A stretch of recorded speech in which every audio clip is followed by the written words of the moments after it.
Hello, everyone. We're the OCEJ team, also known as the People for Environmental Justice Participatory Research Action Fellows with Orange County Environmental Justice, also known as OCEJ. My name is Gisette Johnson. My pronouns are she, her. I'm a third-year PhD student in the Department of Informatics studying human-computer interaction. Hi, my name is Jennifer Rennick. My pronouns are she, her, and I'm a fourth-year PhD candidate in the School of Education.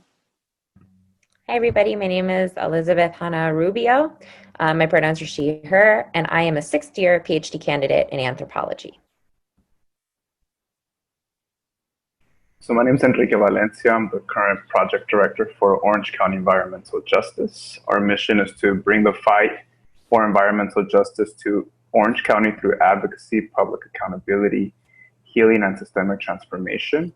If I could describe our work in a very simple way, I would say it's community science organizing where we leverage academic partnerships, academic research in service to broader advocacy and community organizing to remediate longstanding environmental justice issues in our region, more notably around lead in the soil and also rising water concerns across our county.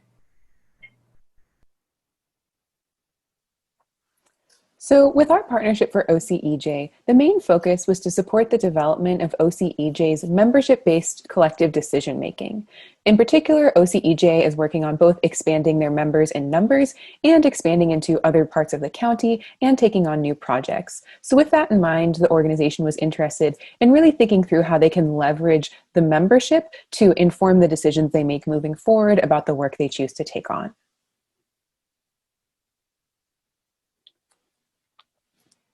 The kind of central research problem that was moving throughout the work was kind of navigating these set of tensions about how organizations committed to leadership by directly impacted people can develop practices and structures that fulfill that mission, but also while meeting the very urgent temporal and financial demands of nonprofit work, because a lot of times those two things don't always align. Right? So how do you create structures and practices and whatnot that allow you to kind of mediate those tensions?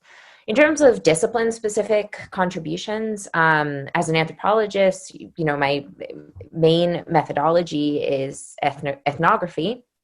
So ethnographic methods kind of allow us to understand how attempts to kind of distribute power through in more equitable ways through implementing these sorts of practices actually play out on the ground, right? Because you can have a model or an idea about something that looks really nice theoretically, but how does it actually work when real people are doing it in real time? Yeah, in informatics, for this project, I explored how technology can be leveraged to support inclusive and accessible decision-making practices. And for me, I work from a community psychology perspective, and specifically within that literature, there's a lot around what is it that makes people feel a sense of belonging and mattering to groups that they're a part of. So you're able to use that to inform how to really think about what it is that would make OCEJ members feel a sense of community within the membership, which then could be used to leverage their voices for decision making. And so getting into the project specifically, how we approached it and the outcomes, we conducted, transcribed, and then collaboratively coded interviews with 6 OCEJ members, one of whom was interviewed twice, 4 members of the OCEJ Advisory Board, and 1 OCEJ staff member. And this portion of the project was done collaboratively with OCEJ staff. They worked with us on developing the interview protocol to ensure that the questions we were asking were getting at the information they were interested in. And then they also worked with us to determine who would be the best interviewees to ensure that the people we were asking are those folks that we wanted to gather information from. And so then once we'd worked together on that, and then amongst the fellows done that coding together to understand the themes of our interviews, we used that data to inform the manual we then drafted for OCEJ around their decision-making processes. Specifically, the final manual included sections on principles for determining composition of membership, really getting into who do we want to be a member of this organization, principles for determining roles and responsibilities, in particular because we had interviewed folks from both the membership and the advisory board, thinking about the roles those different groups might play. Principles for decision making, that was sort of getting into the nitty gritty of what those processes might look like. Principles for establishing community and belonging, really trying to highlight practices that members liked in terms of making them feel included. And then we also included an appendix that was specifically requested by Enrique on procedures for political endorsements. And this was really timely with the November election cycle coming up.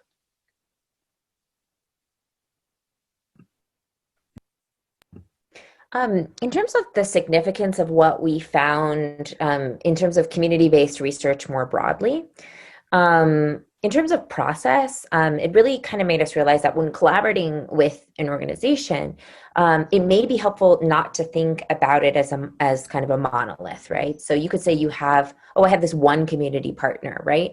But within that one community partner, there are folks who are not always on the same page, who have different interpretations of what the scope of the work is, why you're doing the work, kind of what the outcome should be. And it's not always antagonistic. It just means that there are kind of you're working with people, and people have different interpretations of things. So just to kind of think about a single community partner as multiple community partners.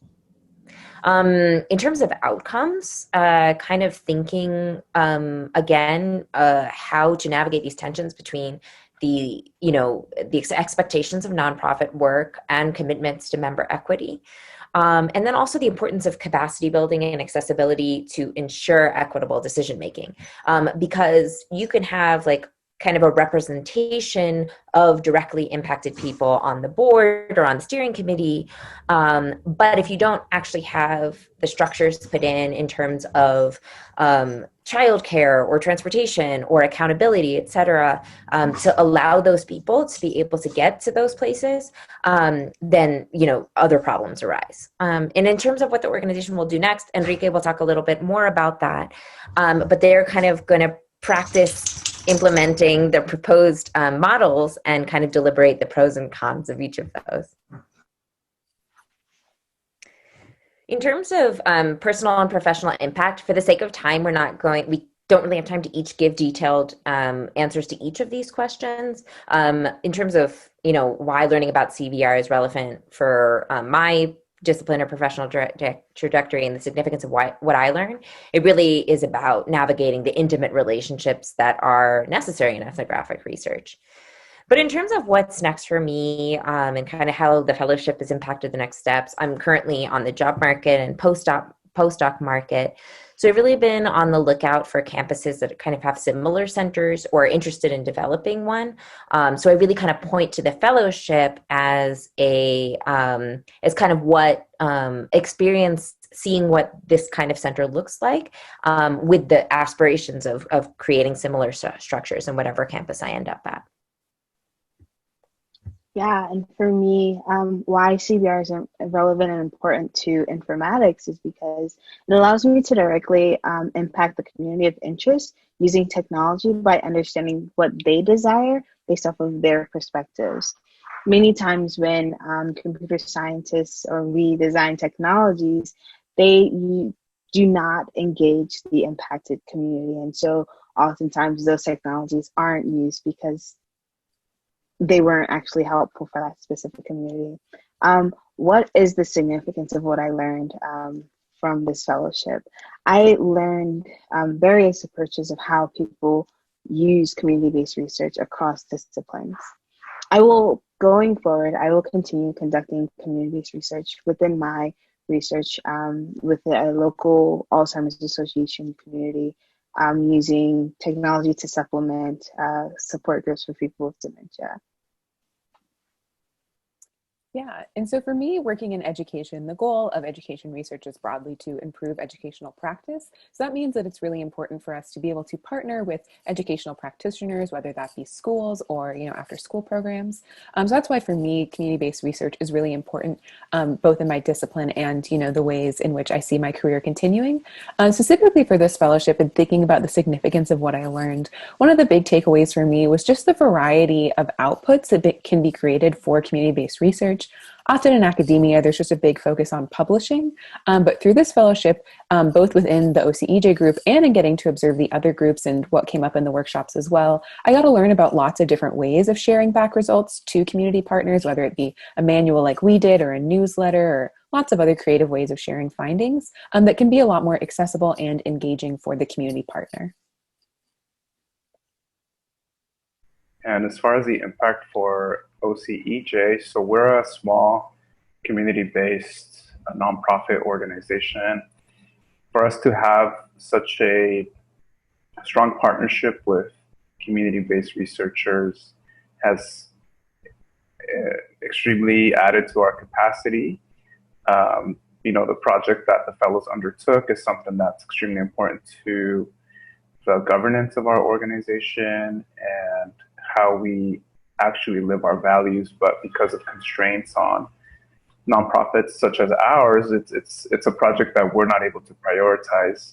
So we're very fortunate that we were paired with three researchers who really held similar values to our organization, and were able to engage as thought partners,